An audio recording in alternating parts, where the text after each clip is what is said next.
नमस्कार दोस्तों, स्वागत है आप सभी का हमारे YouTube चैनल पर। तो दोस्तों, आज हम बात करने वाले हैं आरपीएससी सेकंड ग्रेड के लिए जो फर्स्ट पेपर होता है जीके का, उसका सिलेबस का आज हम रिव्यू करने वाले हैं। तो जो फर्स्ट पेपर है उसके सिलेबस की मेरे पास हिंदी में पीडीएफ है, तो मैं आपको एक एक टॉपिक वाइज बताऊंगा कि फर्स्ट पेपर के अंदर कौन सा टॉपिक लगते हैं। और इसके अंतर्गत मैं आपको बताने वाला हूँ कि जो कितने नंबर के इसमें फर्स्ट पेपर में क्वेश्चन आते हैं और कौन कौन से सब्जेक्ट हैं कितने क्वेश्चन आते हैं। तो वीडियो में बने रहें। तो दोस्तों, ये है हमारा सेकंड ग्रेड का जो फर्स्ट पेपर है उसका सिलेबस। प्रथम प्रश्न के लिए जो ये हमारा ये पीडीएफ है वो मैं आपको बताने वाला हूँ कि इसके अंतर्गत कौन कौन से टॉपिक पूछे जाएंगे। तो ये द्वितीय शिक्षक पाठ्यक्रम प्रश्न पत्र फर्स्ट यानी परीक्षा की स्कीम है। इसके अंदर इस प्रश्न पत्र में बहुविकल्पीय प्रकार के 100 प्रश्न होंगे जो कुल 200 अंक के होंगे। यानी जो हमारा जीके का फर्स्ट पेपर है उसमें 100 प्रश्न होंगे और जो अंक है उसकी संख्या होगी 200। और इस प्रश्न पत्र की अवधि 2 घंटे की होगी। प्रत्येक गलत उत्तर के लिए ऋणात्मक अंकन 1/3 किया जाएगा। यानी जो हमारा जीके का फर्स्ट पेपर है उसके अंदर 100 तो क्वेश्चन पूछे जाएंगे और एक क्वेश्चन है ना, प्रत्येक क्वेश्चन 2 नंबर का होगा। यानी कुल प्रश्न नंबर होंगे ना, कुल वो होंगे 200। और इसके अंदर नेगेटिव मार्किंग भी होगी और प्रश्न पत्र का समय होगा वो होगा 2 घंटे। तो दोस्तों, अब हम बात करें पाठ्यक्रम के बारे में। तो दोस्तों, अगर आप हमारे चैनल पर नहीं हो तो चैनल को लाइक एवं सब्सक्राइब जरूर करना है। हम आपको आरपीएससी सेकंड ग्रेड से जुड़ी संबंधित जितने भी हमारे लिए जो कामयाब चीज़ें होंगी मैं आपको इस चैनल के अंतर्गत बताने वाला हूं। तो चैनल को सब्सक्राइब जरूर करिए। और दोस्तों, इस चैनल पर हमारे जो आरपीएससी सेकंड ग्रेड के लिए कलाम की ओर से प्रकाशित होने वाली जितनी भी बुक है उनका हम रिव्यू करने वाले हैं। तो 3-4 पुस्तकों का तो हम रिव्यू कर चुके हैं और बाकी का भी रिव्यू करेंगे। तो दोस्तों, हम बात करें पाठ्यक्रम के बारे में। तो भाग 1 है, इसमें देखो, इसमें आएगा राजस्थान का भौगोलिक, ऐतिहासिक, सांस्कृतिक एवं सामान्य ज्ञान। यानी एक तो इसके अंतर्गत आने वाला है राजस्थान का भूगोल और इतिहास, कला संस्कृति और सामान्य ज्ञान, यानी करंट अफेयर भी इसके अंतर्गत आने वाला है। तो ये राजस्थान का भूगोल, इतिहास और कला संस्कृति से इसके अंतर्गत कुल 40 प्रश्न आएंगे। कितने प्रश्न आएंगे? 40 प्रश्न और 10 क्वेश्चन आएंगे करंट अफेयर से।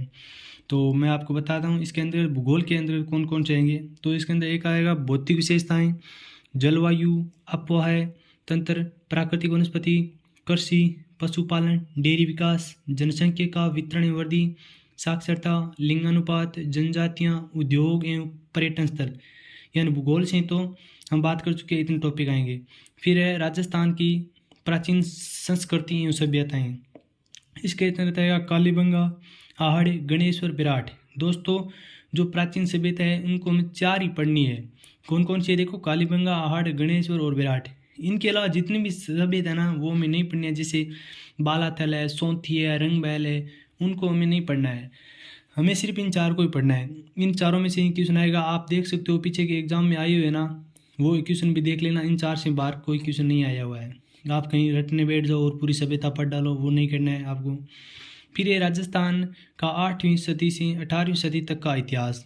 यानी इतिहास के अंदर 8वीं से 18वीं सदी तक का इतिहास पूछा जाएगा, जिसमें गुज्जर प्रतिहार, अजमेर के चौहान। तो दोस्तों, इसमें सिर्फ अजमेर की चौहान पढ़ना है और कहीं के जैसे नाडोल के और कहीं के चौहान नहीं पढ़ना है। सिर्फ कहाँ के पढ़ना है? अजमेर के चौहान। फिर है दिल्ली सल्तनत के साथ मेवाड़, रणथंभौर और जालौर। यानी दिल्ली सल्तनत के जितने शासक थे ना उनका संबंध हमें पढ़ना है। कौन कौन से मेवाड़ के संबंध थे, कौन से रणथंभौर और जालौर के। आपको ऐसा नहीं पढ़ना है कि मेवाड़ को आप पढ़ने लगे शुरू से, गोहिल वंश की शुरुआत से आप पढ़ने लगे, ऐसा आपको नहीं करना है। आपको ये रिलेटेड करना है कि मेवाड़ से दिल्ली सल्तनत के साथ किनका संबंध था। जैसे देखो, हम मेवाड़ में इल्तुतमिश की बात करें तो उसका संबंध जैत्र से था ना। तो उस प्रकार जितने भी है ना वो आपको पढ़ने हैं, सिर्फ वही पढ़ने हैं। और उसी प्रकार रणथंभौर, जालौर ये पढ़ना है। फिर है इतिहास में राजस्थान और मुगल। यानी राजस्थान और मुगल का संबंध बताना है। मेवाड़ के राणा सांगा, महाराणा प्रताप, राज सिंह, आमेर के मान सिंह, मारवाड़ के चंद्रसेन, बीकानेर के राय सिंह। यानी ये शासन है ना, शासक, इनका मुगलों के साथ क्या संबंध था वो उससे रिलेटेड क्वेश्चन पूछे जाएंगे। फिर है नेक्स्ट टॉपिक है इतिहास में राजस्थान में स्वतंत्रता संग्राम का इतिहास। तो इसमें 1857 की क्रांति आएगी। एक राजनीतिक जन जागरण, प्रजामंडल आंदोलन, किसान एवं जनजाति आंदोलन। यानी स्वतंत्रता संग्राम में कितने टॉपिक है? ये 4 है। 1857 क्रांति, राजनीतिक जन जागरण है, प्रजामंड आंदोलन है और किसान है जनजातीय आंदोलन है। फिर पूछा जाएगा राजस्थान का एकीकरण और फिर समाज और धर्म। इसमें देखो कला संस्कृति में देखो कितने टॉपिक है।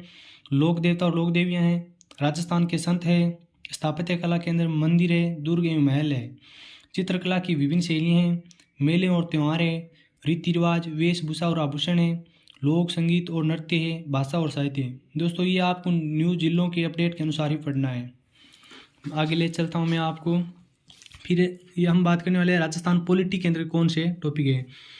दोस्तों राजस्थान पॉलिटी के अंदर इसके एक तो राज्यपाल का पद, भूमिका एवं कार्य, यानी एक तो आएगा राज्यपाल का पद, भूमिका और कार्य।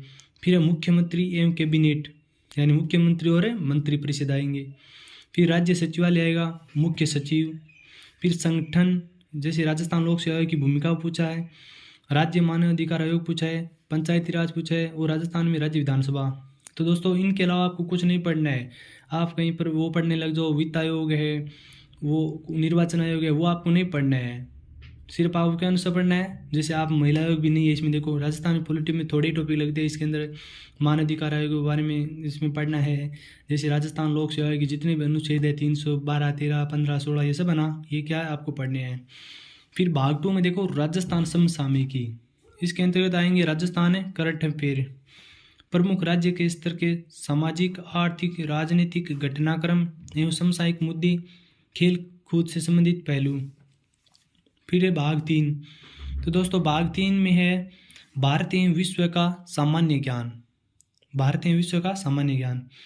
तो भारत एवं विश्व का सामान्य ज्ञान है ना, इसमें फर्स्ट पेपर से 30 क्वेश्चन आएंगे, 30 क्वेश्चन आएंगे और 60 नंबर के आएंगे। तो इसके विश्व के अंदर देखिए तो विश्व में इसमें एक तो आएगा महाद्वीप, महासागर पढ़ना है हमें और इनकी विशेषताएं। फिर पढ़नी है वैश्विक पवन तंत्र, पर्यावरण मुद्दे एवं रणनीतियाँ।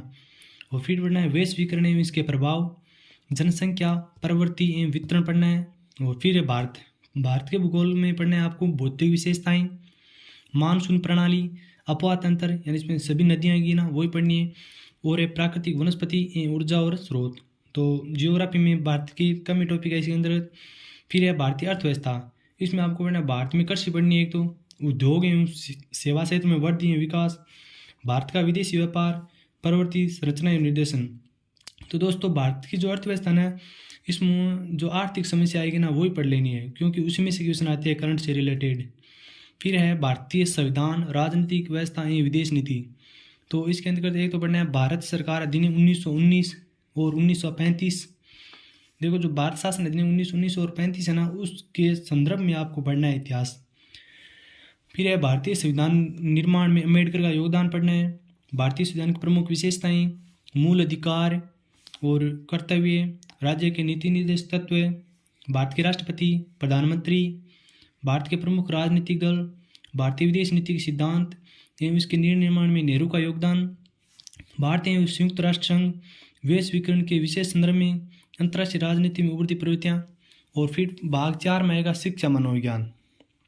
तो दोस्तों शिक्षा मनोविज्ञान आरपीसी सेकेंड ग्रेड में है ना, शिक्षा मनोविज्ञान है जो रीट से क्या सरल आती है, थोड़ी इसमें क्या है शिक्षा मनोविज्ञान कम भी है और रीट में क्या हमारे ज़्यादा लगती है। तो इसको आप टॉपिक देख लेना, शिक्षा मनोविज्ञान के अंदर कौन से टॉपिक है। एक तो दोस्तों जैसे शिक्षा मनोविज्ञान का अर्थ पढ़ना है हमें, शिक्षक के लिए उसकी कक्षा और कक्षा में उपयोगिता पढ़नी है, शिक्षार्थी का विकास है, अभिवृद्धि एवं विकास की अवधारणा है, शारीरिक, संयोगात्मक, संज्ञानात्मक, नैतिक एवं सामाजिक विकास पढ़ना है। फिर हम पढ़ना है अधिगम, और अधिगम इसके अंदर हमें पढ़ना है जैसे सिद्धांत है, अधिगम के उपयोग है, उपयोगिता है, वही पढ़ना है। और फिर है व्यक्तित्व है, व्यक्तित्व के अंतर्गत हमें पढ़ना है अर्थ, सिद्धांत, मूल्यांकन, समायोजन और कुमत समायोजन।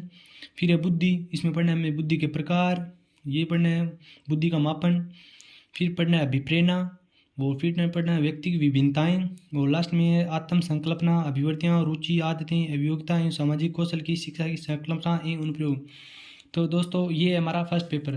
तो दोस्तों मैंने आपको बता दिया है फर्स्ट पेपर के बारे में, कितने क्वेश्चन आएंगे, कौन कौन से प्रश्न, मतलब कितने किस टॉपिक से कितने प्रश्न आएंगे, ये भी मैंने आपको बता दिए है। जैसे राजस्थान से 40 क्वेश्चन तो आएंगे, कला संस्कृति भूगोल इतिहास से, और 10 क्वेश्चन आएंगे करंट अफेयर से, इंडिया वर्ल्ड और से आएंगे 30 क्वेश्चन, और जो ये साइकोलॉजी है ना, साइकोलॉजी इससे आएंगे 20 क्वेश्चन। तो कुल मिलाकर आएंगे 100 क्वेश्चन। तो दोस्तों अगर आप इस सिलेबस की PDF पाना चाहते हो तो इस वीडियो के डिस्क्रिप्शन में हमारे व्हाट्सअप नंबर दिए गए हैं, उस पर आप मैसेज भेज सकते हो और आपको जो ये PDF है ये अवेलेबल हो जाएगी। तो दोस्तों वीडियो अच्छा लगा है तो वीडियो को लाइक एंड शेयर जरूर करना है। तब तक मिलते हैं नेक्स्ट वीडियो में, तब तक के लिए धन्यवाद।